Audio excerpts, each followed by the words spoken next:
하나님 나라 백성인 하백 여러분, 하백의 성경 아카데미에 오신 것을 환영합니다. 이 시간은 신약을 읽다 62강 시간입니다. 함께 나눌 주제는 가르침 시대 제2부입니다. 디모데 전후서, 바울이 디모데에게 쓰다 주후 63년에서 65년경. 사도행전 28장 30절에 따르면 바울은 로마에서 재판을 받기 전 2년 동안 가택에 연금되어 있었습니다. 마침내 바울의 사건이 네로 앞에서 판결을 받게 되었고, 바울은 이에 대해 주께서 내 곁에 서서 나에게 힘을 주셨으며 자신이 사자의 입에서 건짐을 받았다고 씁니다.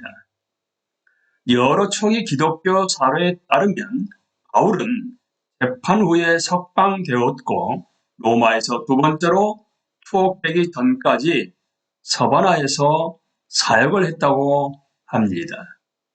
이 기간에 성령은 바울을 감동하셔서 신뢰하는 복음의 동역자들에게 마지막으로 세 편의 편지를 쓰게 하십니다.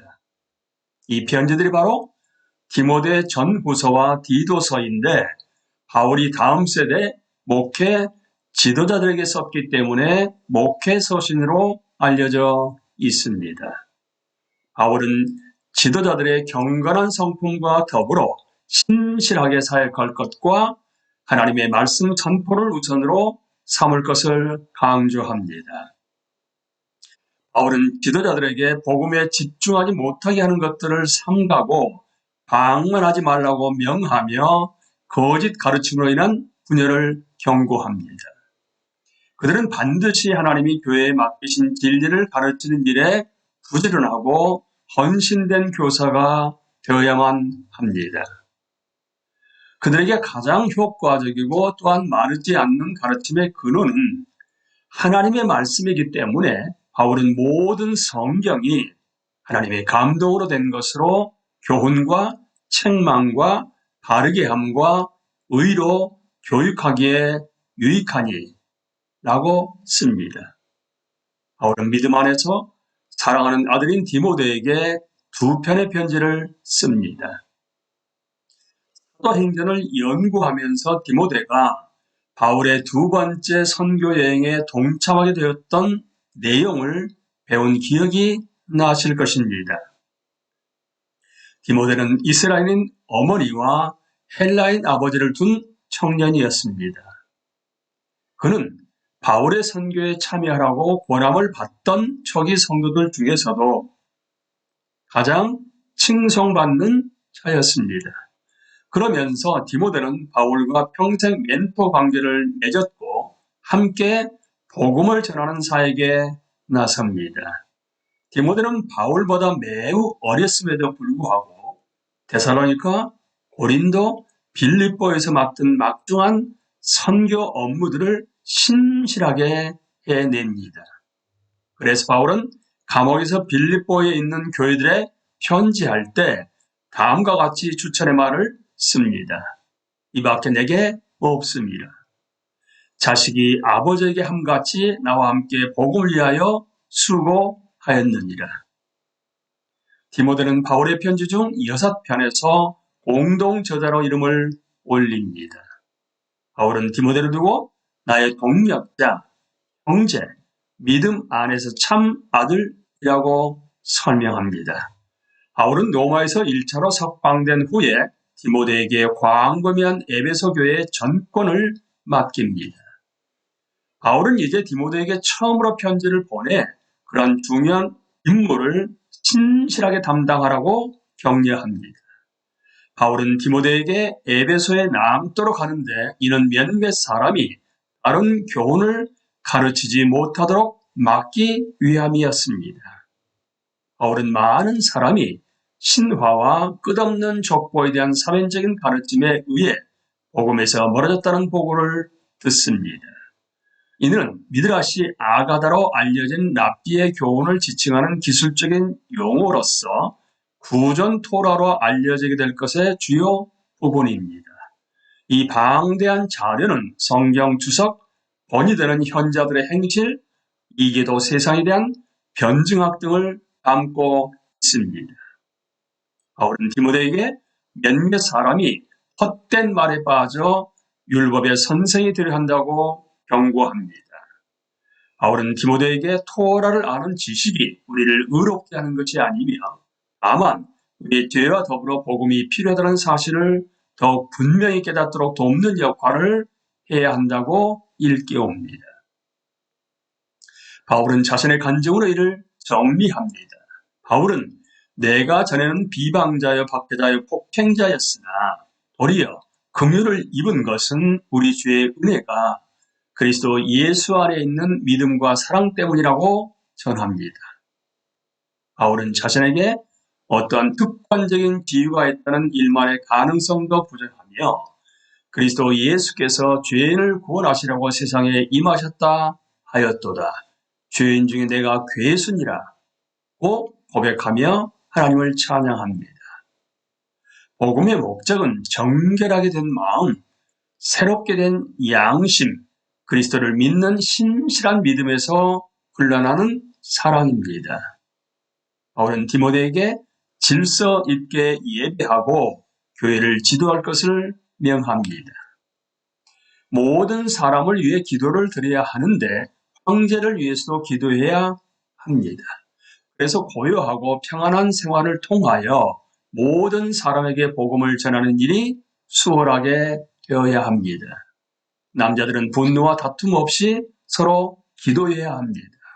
여자들은 단정하게 옷을 입고 경건함으로 자기를 단장해야 합니다. 또한 하나님의 말씀을 경청하지 않거나 모인 회종을 방해하는 자들은 순종함으로 조용히 배워야 합니다.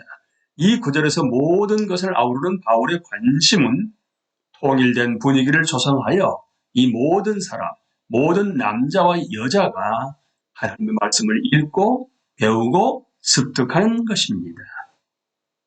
여기에서 바울은 특별히 서로 논쟁을 한다거나 복음의 가르침을 막는 식으로 서로를 좌지우지하려는 태도를 경고합니다. 그리스도인들마다 이 구절을 어떻게 적용해야 하는지 그 방식에 대해서는 서로 이해가 다를지 모르지만 그러한 논의는 복음, 성령의 다양한 은사, 교회의 통일성을 우선시한 바울의 의도를 반영해야 합니다. 바울은 우리에게 부차적인 문제에 대해서는 너그러운 태도를 보이는 모범을 직접 보여주었고 그리스도 안에서 누리는 자유를 자신의 권리를 행사하는 식으로 사용하지 않도록 했습니다. 바울이 보기에는 모든 사람이 죄를 범하였기 때문에 개인의 경건함은 교회 지도자에게 가장 요구되는 조건이었습니다. 교회를 인도하는 모든 자는 반드시 책망할 것이 없으며 가르치기를 잘 해야 했습니다. 그들은 성실하고 자신의 집을 잘 다스려야 했습니다. 마찬가지로 지도자들은 하나님의 집, 이 집은 살아계신 하나님의 교회요, 진리의 기둥과 터에서 신실할 것을 요청받았습니다. 거짓 가르침이 넘쳐났기 때문에 바울은 디모데에게 읽는 것과 권한 것과 가르치는 것에 전념하라고 원합니다. 바울은 디모데에게 내 자신과 가르침을 살펴보라고 강권합니다. 디모데는 자신의 연소함으로 의기소침할 것이 아니라 말과 행실과 사랑과 믿음과 정절에 있어서 믿는 자의 본이 되어야 합니다. 디모데는 언제나 겸손하게 사람들을 인도하며 늙은이를 꾸짖지 말고 권하되 아버지에게 하듯 하며 젊은이에게는 형제에게 하듯 하고 늙은 여자에게는 어머니에게 하듯 하며 젊은 여자에게는 온전히 깨끗함으로 자매에게 하듯 해야 했습니다. 그리고 교회에서 함께 인도하는 자들을 존경하며 말씀과 가르침에 수고하는 이들에게는 더욱 그리해야 합니다.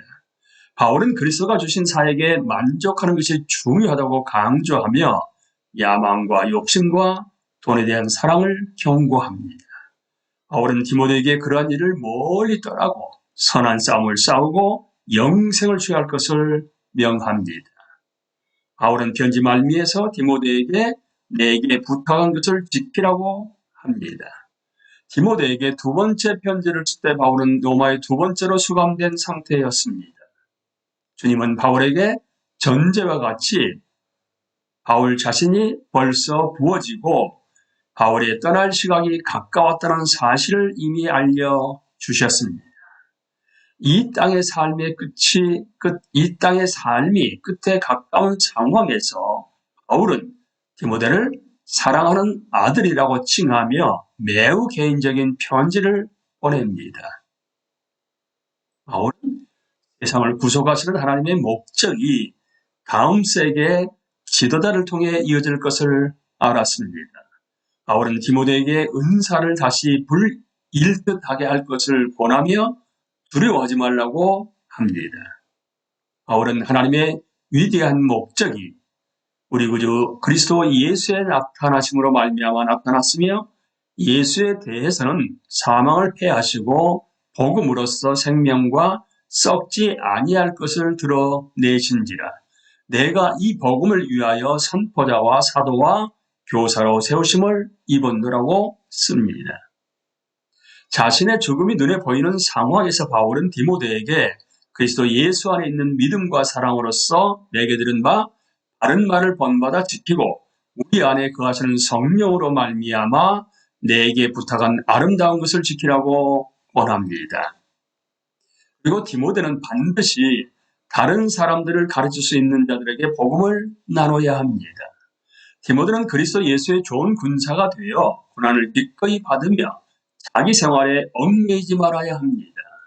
고결한 운동선수처럼 디모데는 승리자의 관을 얻기 위해 법대로 경기해야 합니다. 그러면 수가는 농부처럼 정해진 때에 수화 중 자신의 몫을 받을 것입니다.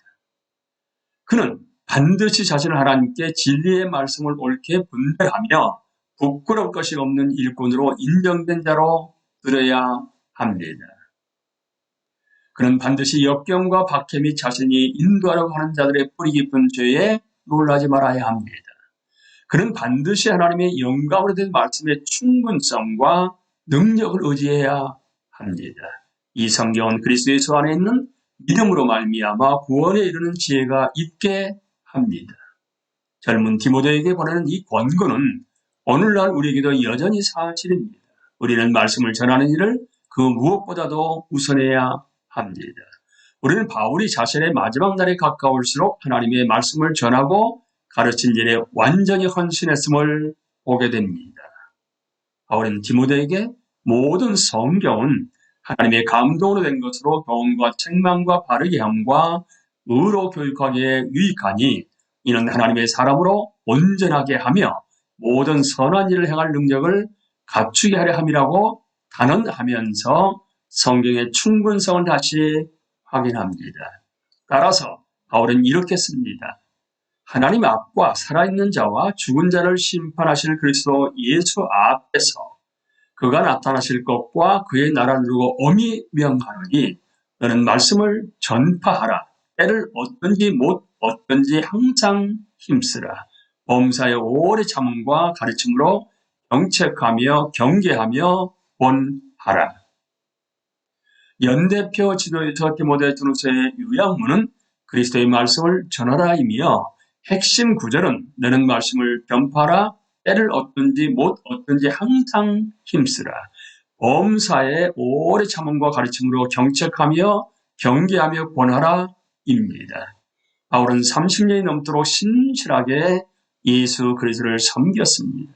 그는 엄청난 거리를 이동했고 수백 편의 설교를 전했으며 수천 시간을 가르쳤습니다.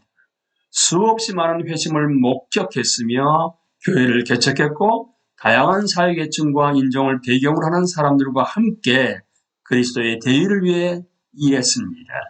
그는 또한 우리 영혼의 원수가 펴는 관계와 유혹도 알았습니다. 바울이 디모데에게 보내는 완숙한 조언은 그 당시만큼이나 오늘날에도 긴박한 것입니다.